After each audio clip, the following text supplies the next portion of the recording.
You know, for millions of us, the Tao of Pooh was this super charming, simple introduction to Eastern philosophy.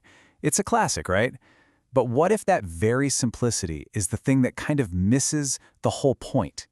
Okay, let's really get into this, because there's a fascinating debate hiding just under the surface of all that fluff. So, right from the get-go, in the book's foreword, you get this little exchange that just nails the whole debate. Is Winnie the Pooh a Taoist master, or is he just a simple bear who happens to really, really like honey? And honestly, the answer is way more complicated than you might think.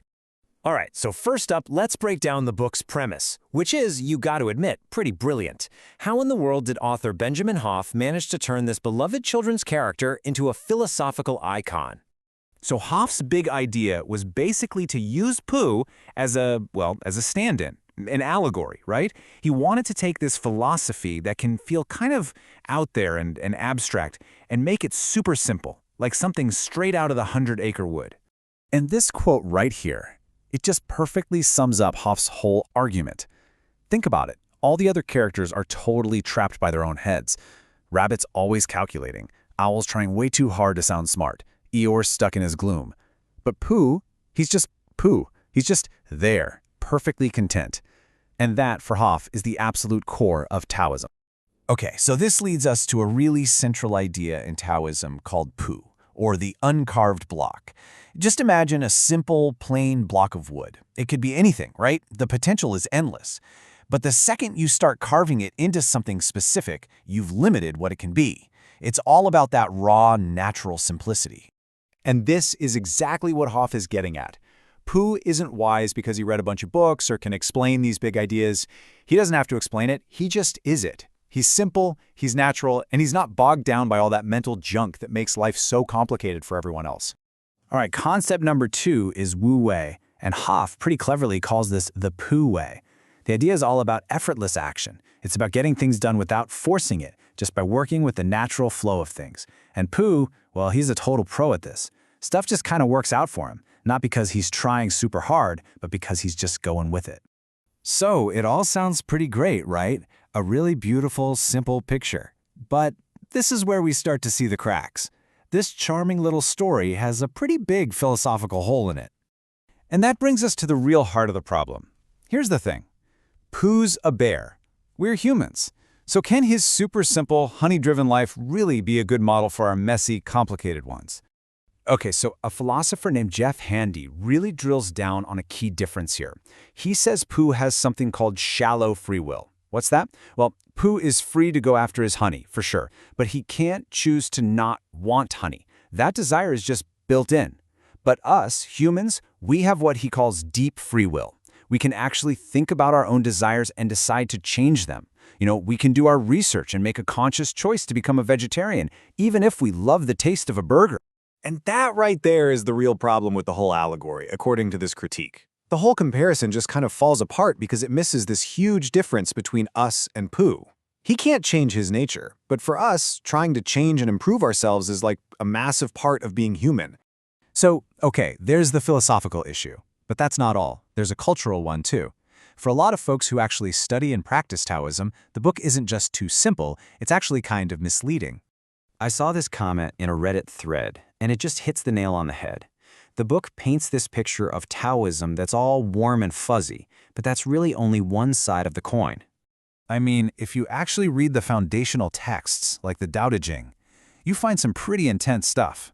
It talks about decay and about how things that go against the natural way just stop existing. It's not all sunshine and rainbows. It's about recognizing this powerful and, yeah, sometimes pretty harsh natural order of things. And get this is a great point.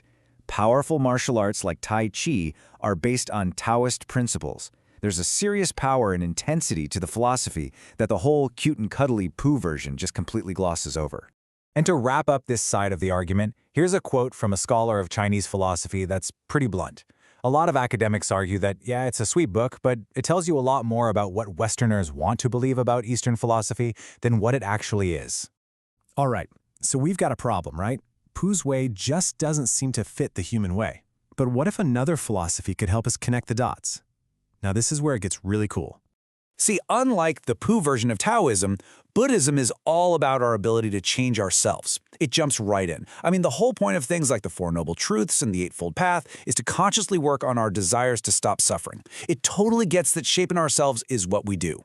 So how do we put all this together? Well, that philosopher Jeff Handy comes back with this hybrid idea he playfully calls Poohism. It's a way to mix the Taoist idea of following your nature with the human reality that, well, our nature is always in flux. And this leads to the big breakthrough question. What if Taoism doesn't require a fixed nature? What if, for us humans, our true nature is the ability to change? What if that's the most natural thing about us? This totally flips the script on the whole thing. For a human, going with the flow isn't just about lazily floating down a river. It's more like surfing on these huge, turbulent ocean waves. We have to constantly adjust and adapt to our own changing values. If you tried to resist that change, to stubbornly stick to an old way of being when your values have shifted, that would be an aggressive act. You'd be fighting your own nature, which is the exact opposite of Wu Wei. So maybe the real principles of Taoism are actually flexible enough to include our weird, complicated human condition. Maybe the problem isn't Taoism at all. Maybe it's just that a bear of very little brain isn't the best poster child for the whole philosophy. So after all this, where does that leave our silly old bear? Look, the Tao of Pooh might be a flawed way to explain things, for sure. But that doesn't mean it's useless. For decades, it's been this amazing gateway, right? It's introduced millions of people to huge ideas like simplicity and mindfulness and just being in the moment. And that's really the big question I want to leave you with. In a world that just feels so incredibly complicated all the time, is a simple path, even a flawed one, better than having no path at all? Maybe that first step into the 100-acre wood, as imperfect as it might be, is still a really important first step on a much, much longer journey.